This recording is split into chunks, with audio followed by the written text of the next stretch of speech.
is share with you this afternoon 5 laws of winning relationships. And in this broadcast, we'll be talking about how to build winning relationships, whether it's a marriage or a friendship. And, the best thing you can do for yourself is to give yourself the gift of creating healthy and satisfying relationships with others. And so that's what we're talking about in this broadcast. And so let me go ahead and bring my guest in at this time. Hey, Karen, how you doing? Pretty good. How about Good, you? good. So, this whole idea of winning relationships. How about for you in the church? Have you seen, what's been your experience of observing people's relationships in the church? Well, I think it kind of goes from, one person to the next is a lot of people. Okay, let me back up. Is there was a study done a while back, and it's a pretty popular thing to hear that 50% of marriages end in divorce. Mm-hmm. But I started thinking about that statistic and in relationship to the people that I was around in the church, and the this doesn't seem congruent with reality, at least what I'm experiencing. Mm-hmm. And um, and there's another study out that's been done since then by a Christian organization that shows that within the church, the percentage of divorce is actually quite a bit smaller.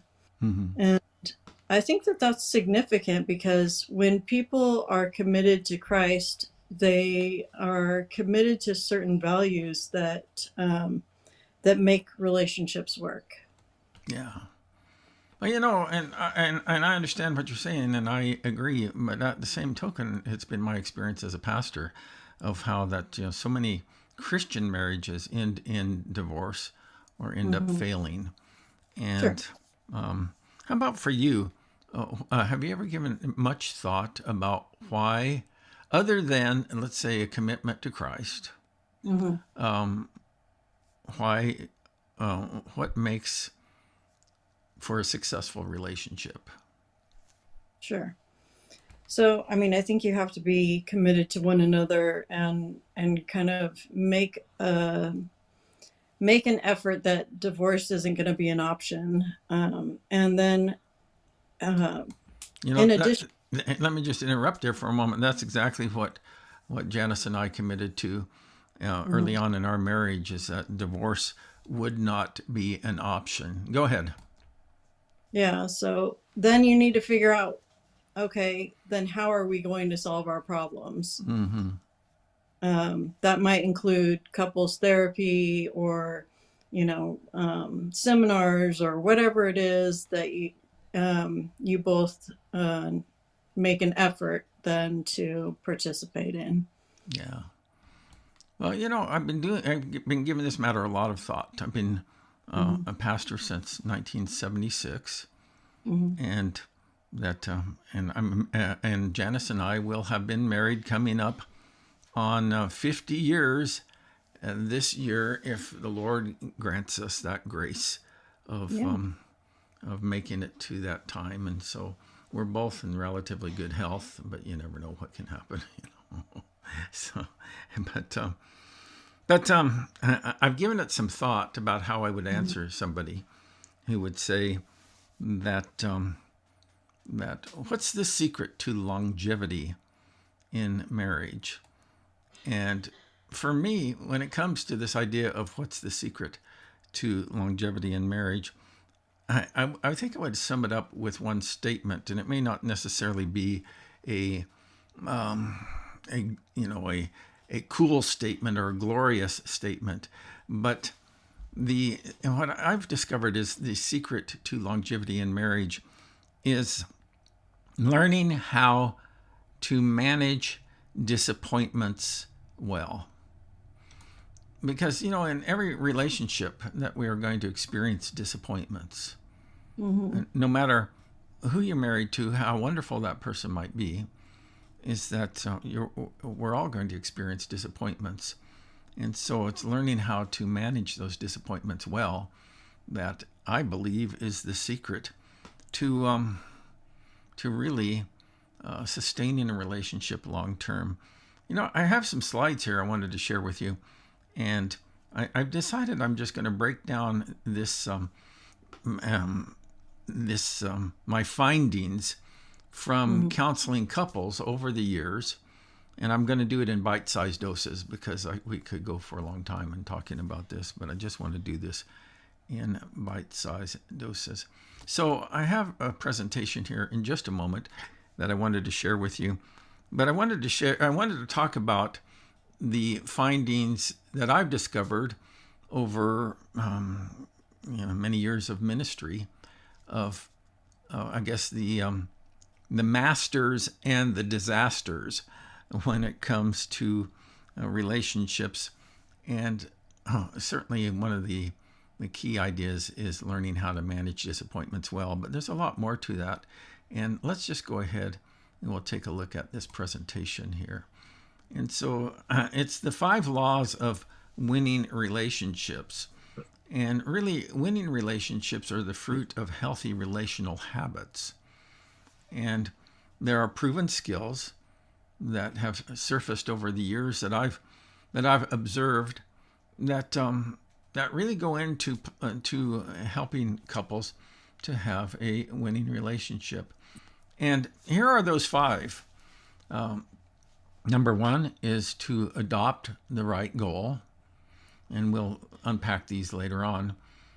Number 2 is understand the 2 main paths. Every relationship is on one of these 2 paths. Number 3 is recognize the 3 key pivot points. Number 4 is understand the 4 harmful reactions that will subvert your relationship. And number 5 is to understand the 5 life-giving principles that can help your relationship to succeed. So let's take a look at these. And I have a roadmap that I developed here that helps us to understand this, and maybe because I'm a visual learner myself, and it may help us to understand this in a visual way. And the very first thing that you have to do if you're going to have a winning relationship is that you have to adopt the right goal. And I think that far too many couples have the wrong goal when it comes to marriage.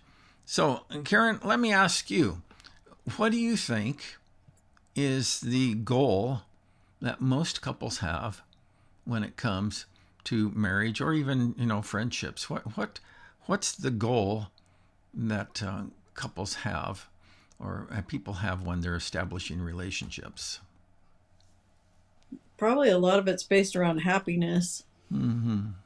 Like they want to have fun or, be happy or, that sort of thing. Yeah. And so I think you're absolutely right. I think that most people, when it comes to relationships, is that they're really thinking in terms of happiness. And what I'm convinced of after studying this, just from counseling couples for many, many years, is that that's absolutely the worst goal to adopt in a relationship. And so the best goal, and the only one that even gives you the hope of having happiness in your relationship, is to aim for health. And I'm not talking about physical health. I'm talking about relational, emotional, spiritual health along the way. When you make that your goal, now you don't have any control over your spouse, whether or not he or she is going to make that their goal, but you can make it your goal. I'm convinced of this, and I've given this a lot of thought. Doesn't mean I'm right. It just means I've thought a lot about it. But here's what the conclusion that I've come to is that every relationship that you can have with another person, that you can have a healthy relationship with that person. Now, that does not mean that you're going to have the outcome that you want in that relationship with that person. You know, a lot of times there may be an undesirable outcome because you can't make another person love you. You can't make them want to have a relationship with you, but you can decide that I'm not going to let their sickness infect me, and I'm going to become unhealthy in a response to them, a reaction to them. So, that what do you think about that? Yeah, I think that's good. Also, if you're not already married, that's part of the reason why it's so important to make sure that the person that the people that you're dating are healthy, spiritually and emotionally and that sort of thing, and not to rush into things. Yeah. Yeah. I think that one of the problems that we have oftentimes, however, is that we don't know what healthy looks like. Is Mhm. that we know what attractive looks like, and I'm not talking just about physical attraction, but I'm also talking about kind of like the attraction of personalities and things like that. But we don't necessarily know what healthy looks like, and so I'm going to unpack this as we go along. But so when it comes to having a winning relationship, the number one goal that you have to establish is to seek health. And then you need to understand that there are two main paths that people travel down in all relationships. This is true for every relationship that I've ever counseled. And Mhm. on one hand, is that that the parties in the relationship, or at least one party in the relationship, is taking the way of response, and on the other hand, that the parties in the relationship, and normally what it ends up being is that both parties in the relationship are taking the way of reaction. And let's just unpack these ideas a little bit further, and particularly when it comes to reaction. And there are always, and I'll come back to this because so far we've talked about, so far we've talked about the one goal, and that's to seek relational health. We talked about the two paths, and that's the way of response and the way of reaction. And we skipped over the three pivot points, and I'll talk a little bit about that at some other time. But for right now, I want to jump ahead to the four problems that undermine every relationship. Every relationship that is in trouble or is going sideways always has these four problems manifest in that relationship. And so let's look at that. And the very first thing that we see is how that people manage disappointments. And as I said just a little bit ago, that how you manage disappointments really determines whether or not you're going to have a relationship that is healthy over the long term. Mhm. And so there's four harmful reactions following disappointments, and let's talk about what those are. Number one is blame. And as long as you're focused on blame, you cannot see the way forward. Why is that, Karen? Why do you think that as long as you're focused on blame, you can't see the way forward? Well, blame is saying it's the other person's fault, not yours. And in order to move forward, you're going to be the one who needs to do something. Yeah. So you have to kind of look at that that they may be responsible for the disappointment in the relationship, but your reaction to that disappointment is what determines whether or not the relationship is going to move forward in a healthy way, or you're going to get caught in an unhealthy cycle of dysfunction.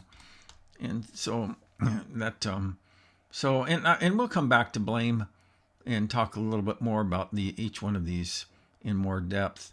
But the next problem, this is true of all couples or all relationships where people are stuck in unhealthy patterns, is that they have unhealthy communication patterns that only deepen hurt and disappointment. Now, let me just explain what I mean very briefly here. Is that those unhealthy communication patterns that only deepen our hurt and prolong our disappointment can be a variety. They manifest themselves in a variety of ways, either through aggressive, communication, or through passive communication, or through, guess what? Passive aggressive communication. And all three of those methods of communicating with another when there's a problem in the relationship are always going to net problems for the relationship. And so we have to pay attention to how we're communicating. So beyond that, and what I want to do is I want to just touch on these quickly here today. And that beyond that is the cycle of dysfunction. And what the cycle of dysfunction is that and I've defined the cycle of dysfunction. I call the cycle of dysfunction the merry-go-round that's anything but merry, because we just keep on going around and around and around and visiting the same old problems over and over again. And there never seems to be any progress that's made in stopping the craziness. And so that's really where people get stuck. They get stuck in this cycle of dysfunction, hoping that the other person is going to change, and it never does work that way. So, or at least it seldom works that way. So finally is that the fourth harmful reaction is failing to solve for X. Now, years ago, I spoke with a counselor friend of mine who was really extremely gifted. And I was trying to sort through some of these things myself. And I came up with this notion of solving for X. And solving for X is really a pretty simple concept to understand, but it's really an extremely difficult concept to implement, particularly when you're having problems in your relationship. And that's just simply this: everything changes when I change. And that does not mean that you give in or that you surrender your values, but instead of reacting to your spouse, you learn ways of responding to your spouse or your friend that helps move things forward a little bit. And so that these are the four harmful reactions that are following a disappointment. How about you, Karen? Anything that you'd like to comment on before we wrap this up? Well, one thing that I was thinking of is, a way that you can kind of see some fruit in somebody, or know whether or not somebody is healthy or whatnot, is by seeing how they act and how, like, the fruits of their behaviors. So I was in a unhealthy relationship at work where it took me, like, looking at Galatians chapter 5 to, like, see the acts of the flesh versus the acts of the fruit of the spirit, to see, okay, is this person a healthy person or not? And that was something that was really helpful to me. And I think that, like, the points that you've made are good. I'm interested in learning more about each of them. But I guess that would be my little contribution, if I could pass that along to somebody, is if you check out the Galatians chapter 5, and it's like the section on living according to the Spirit, or life in the Spirit, that might be helpful to somebody to see whether or not somebody is a healthy person, or and yourself, if you're Yeah. making if how you're acting in your relationship is healthy. Yeah. Do you remember those off the top of your head? I'm putting you on the spot. Mm. I actually pulled it up so I wouldn't have to, but I mean, I know the fruit of the spirit by heart, but the acts of the flesh is sexual immorality, impurity, debauchery, idolatry, witchcraft, hatred, discord, jealousy, fits of rage, selfish ambition, dissensions, factions, envy, drunkenness, orgies, and the like. And the fruit of the spirit is love, joy, peace, patience, kindness, goodness, gentleness, and self-control. Okay. So great. So, yeah. And so when we see that, I always tell people, I hear what you say, I believe what you do, Yeah, you for know. sure. And so, Yeah. hey, we have a free offer that I'm extending to folks here.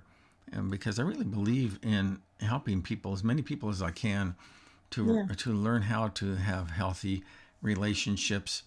And that, let me bring that up on the screen. And there is an ebook that I've written that you can download for free, and it's at 5laws.phonesites.com. And so that's 5laws.phonesites.com, and you can get that there. I'll talk more about that in just a moment. Hey, Karen, thank you for helping me with this broadcast. We're going to be doing these routinely, and I haven't yet figured out exactly what the schedule is, but it will come to you wherever you saw this particular broadcast today is where it will show up again, and you can catch the replay. And you can always catch the replay on our YouTube channel, and that's at Compass Church Riverside on YouTube. Compass Church Riverside on YouTube. Hey, Karen, stick around. I want to have a chance to talk with you for a little bit, but I'm going to go ahead and wrap this up right now. That it's true. Good relationships don't happen by accident. We have to be deliberate. And the problem is that we end up being passive, and we end up being feeling victimized when we wait around for the other person to make the choices, to make the changes that are going to improve our relationship. But the fact of the matter is, as I said in our broadcast, everything changes when you change. And you can learn the principles of the 5 laws of winning relationships. And it's there for free in the ebook there on 5laws.phonesites.com. And so I hope that you'll stay tuned for our next time and continue to kind of travel with us on this journey of unpacking these ideas on how to have winning relationships. It's important, a very important concept that is needed in our society and in our homes and in our churches today. And so I want to help you out with that. So that's it for now. I'll see you next time. Bye-bye.